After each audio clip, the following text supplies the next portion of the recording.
Шынымен де маған да забур жырлары ұнайды. Неге десеңіздер, себебі олар сол авторлардың жүрегіндегі болып жатқан Құдаймен қарым-қатынас, әлемдегі қарым-қатынас, олардың күйзелістегі, қуаныштағы, жалпы Құдайды қалай түсінетіні туралы көп баяндап суреттейді. И осы забур жырларын оққан кезде біз олардың уайымдарын көреміз, олардың сол уайымдардан қалай шығатынын көреміз, олардың рухани күрестерін көреміз, сол күресте Құдайға қалай сенім артады, олардың қорқыныштарын көреміз, олардың сондай әртүрлі өмірдегі болып жатқан нәрселермен қалай олар күресіп жатыр, олармен қалай өмір сүріп жатқаны туралы көре аламыз. И забур жырларын оққан кезде біз сол авторлардан үйрене аламыз, кейбір нәрселерге. Бүгін бәріміз бірге 56-шы забур жырына назар аударатын болсақ, келіңіздер, бәріміз бірге оқып шығайық. 56-шы забур жыры ән күйдің жетекшісіне арналған құрта көрме әуенмен айтылатын Дәуіттің мінәжаты. Ол Дәуіттің Саулдан қашып, таудағы үңгірді паналағанына арналған. Енді не дейді, Саулдан қашып жүр. Мейірленіп, Құдай, рахым етші маған, өйткені үмітімді артамын саған. Пәле жала өткенше бас сауғалайын, қанатыңның аясын паналайын. Сыйынып тұрамын Құдай тағалаға, маған игілік жасаушы Құдайға. Ол көктен көмек жолдап аман сақтайды, мені өкшелеп қудалағанды қорлайды. Құдай рақымы мен шындығын сыйлайды. Айналам толы жыртқыш арыстандай, сол сұмдардың тілдері өткір қылыштай, тістері де үшкір жебе мен найзадай. Құдай, көктен жоғары атың шықсын, күллі әлемде сенің даңқың артсын.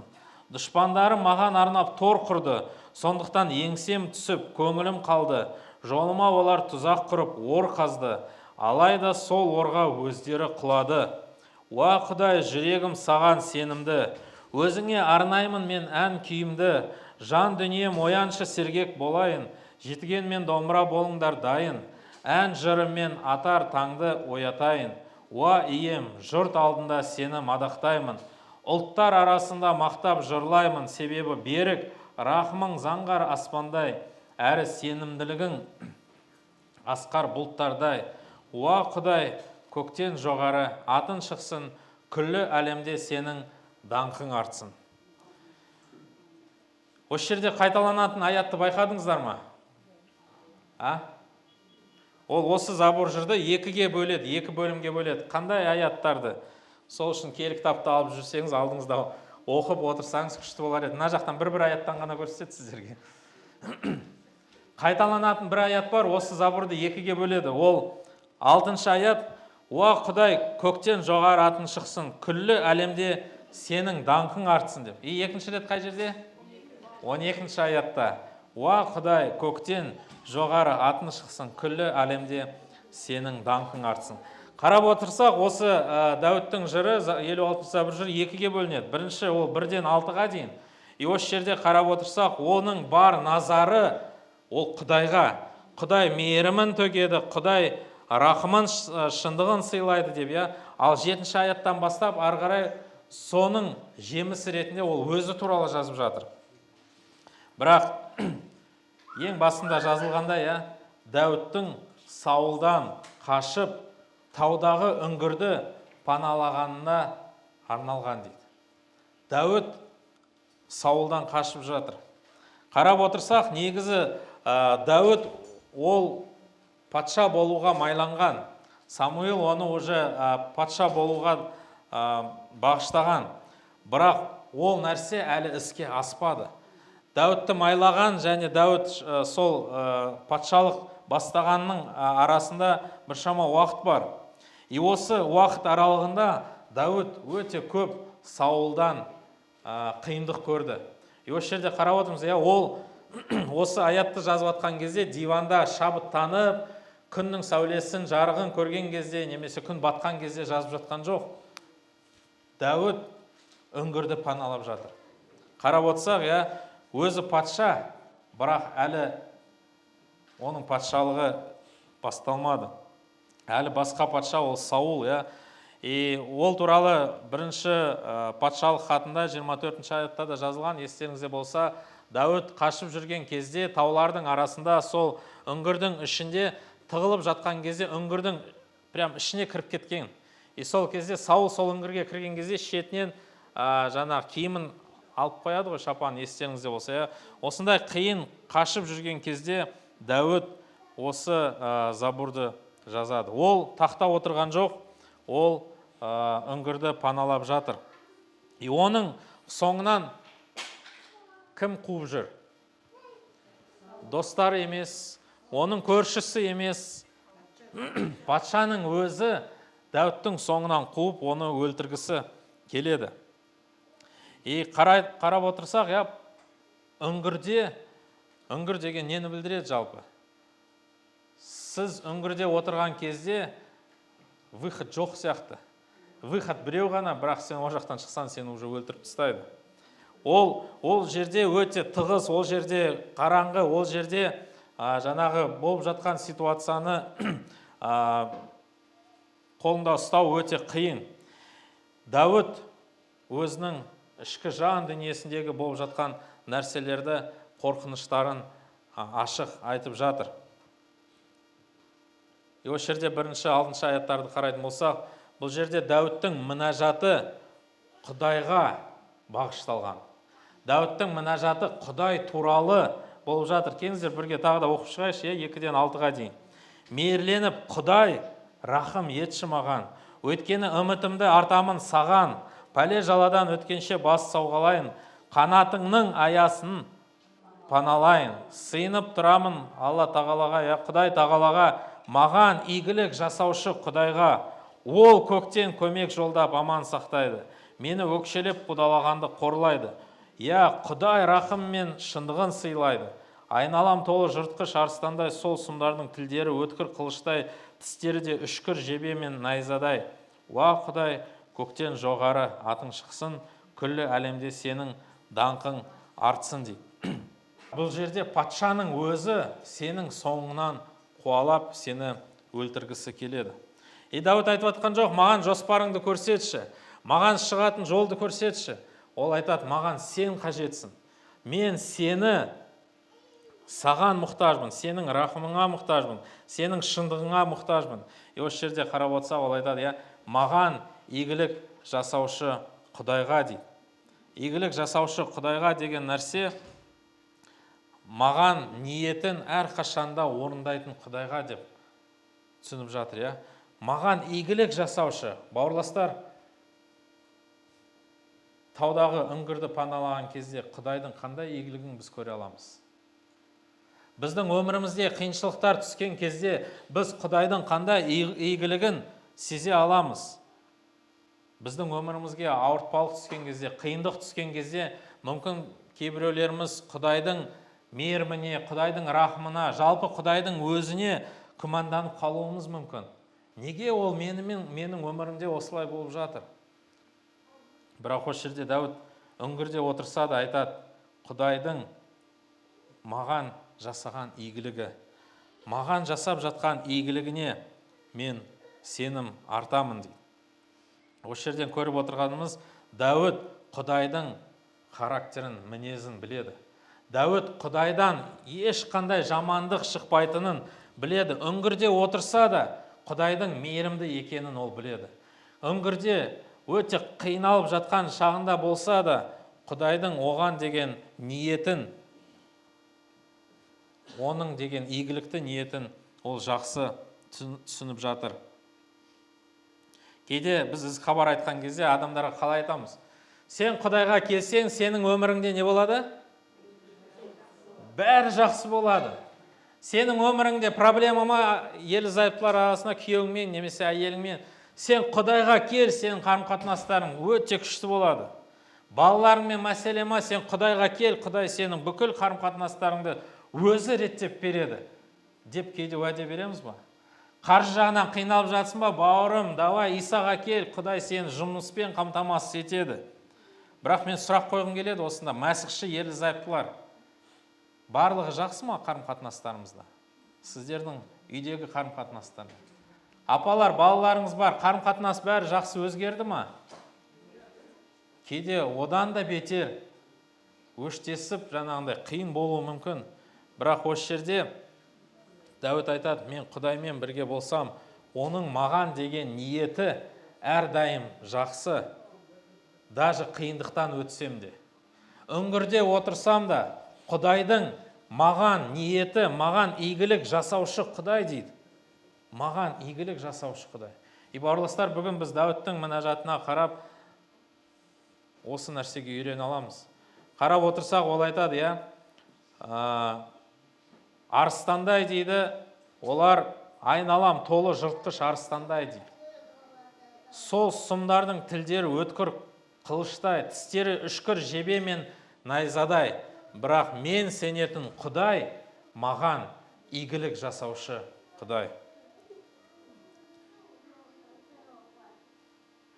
Кейде біздің өмірімізге қиындық түскен кезде біз осы шындықты ұмытып кетуіміз мүмкін. Кейде біз өзімізге ыңғайлы Құдайды ойластырып, сол ыңғайлы Құдайға сенеміз. Кейде сол ыңғайлы Құдайымыз біздің қалағанымызды, біздің еркімізді былайша айтқанда орындамаған кезде бізде күмән пайда болуы мүмкін. Құдай не үшін? Мен саған өмірімді бағыштадым, мен саған уже 20 жыл, 30 жыл қызмет етіп жатырмын. Неге менің өмірімде әлі күнге дейін осындай мәселелер бар? Бірақ Дәуіт патша болса да қашып жүр. Қиындылық, үңгірді паналап, осындай қиын жағдайда, ол қараңыздар айтады, уа Құдай, көктен жоғары атың шықсын, күллі әлемде сенің даңқың артсын. Бауырластар, Құдай бізге батасын берсін, оның бізге сыйлаған рахым мен шындығын, оның бізге көрсетіп жатқан игілігін әр қашанда түсінуімізге, көруімізге. Бірақ Құдайдың сөзі айтады, менің ойым сенің ойың емес. Менің игілігім, сенің игілігің деген түсінік әртүрлі болуы мүмкін. Бірақ, уа Құдай, көктен жоғары атың шықсын, күллі әлемде сенің даңқың артсын деп, бізде Дәуіт сияқты сыйына алайық. Арғарай қарайтын болсақ, 7-ші аяттан бастап, ол өзі туралы жазып жатыр. Оның өмірге деген көзқарасы, оның жалпы өмірге деген настрой, өмірге деген настрой, ол айтады, Құдай, жүрегім саған сенімді, өзіңе арнаймын ән күйді, жан дүнием оян, сергек бол, жетіген домбыра дайын болыңдар, ән жырмен атар таңды оятамын дейді. Атар таңды ән жырмен оятамын. Ұлттар арасында мақтап жырлаймын. Жұрт алдында сені мадақтаймын, себебі берік рақымың заңғар аспанда, әрі сенімділігің асқар бұлттардай. Оның өмірінде сразу әлі ешнәрсе өзгерген жоқ. 7-ші аятты қарайтын болсақ, дұшпандарым маған арнап тор құрды, сондықтан еңсеп түсіп көңілім қалды, жолыма олар тұзақ құрып ор қазды, алайда сол орға өздері құлады. Ол айтады,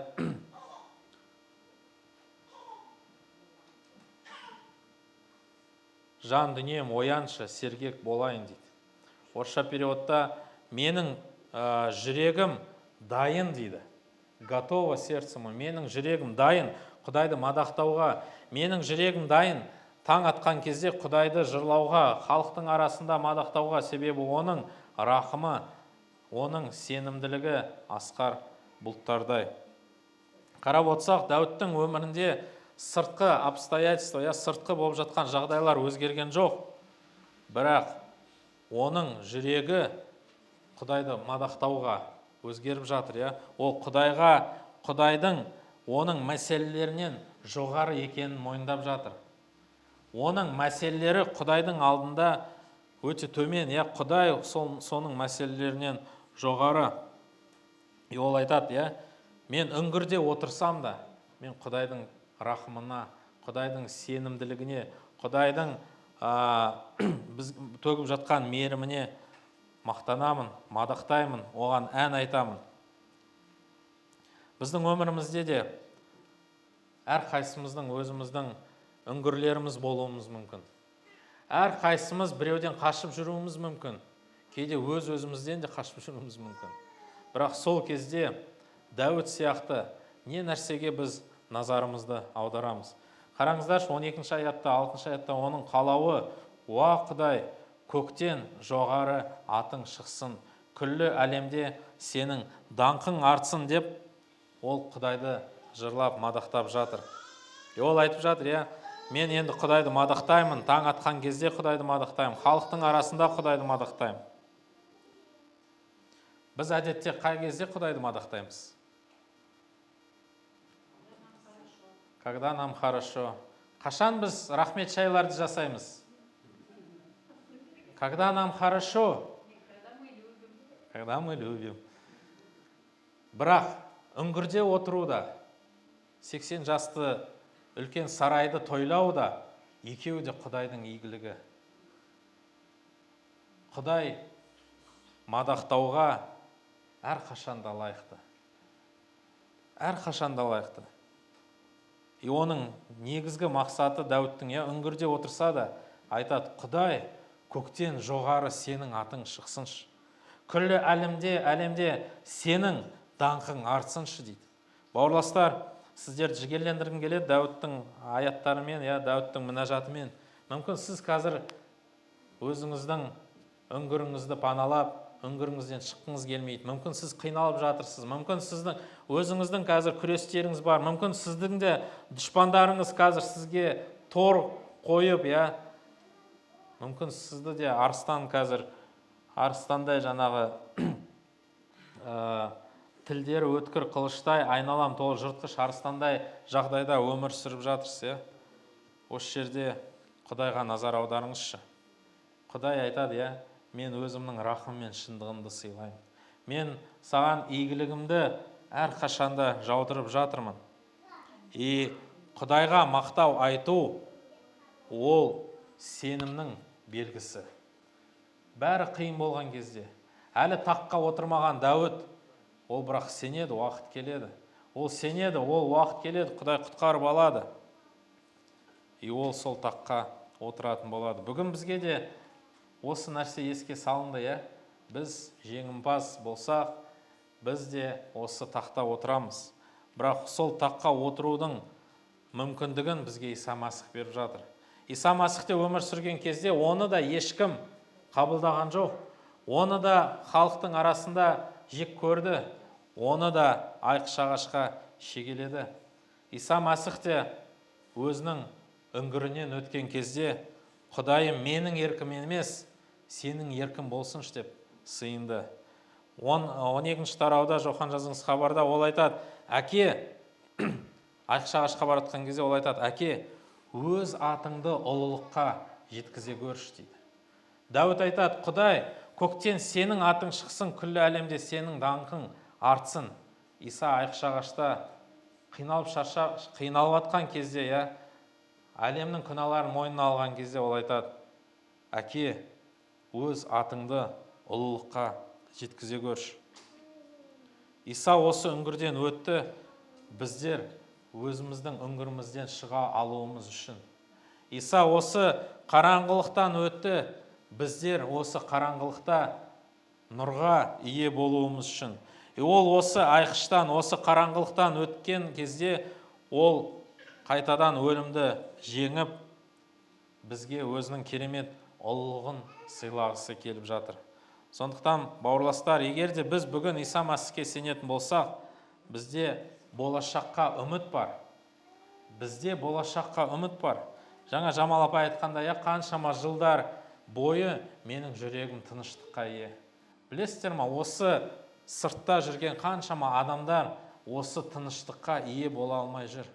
Қаншама адамдар осы тыныштықты көптеген нәрселерден іздеп таба алмай жүр. Бірақ шынайы тыныштықты беретін Иса, ол айтады: мен өзімнің қуанышымды беремін. Мен өзімнің тыныштығымды сендерге беремін. Себебі шынайы тыныштықтың қайнар көзі ол Иса Масихтың өзі. Сондықтан Құдай батасын берсін, оның даңқымен бауранып алған адам әр қашанда оны мадақтауға дайын болады. Ол күтпейді үңгірден шыққан кезде деп.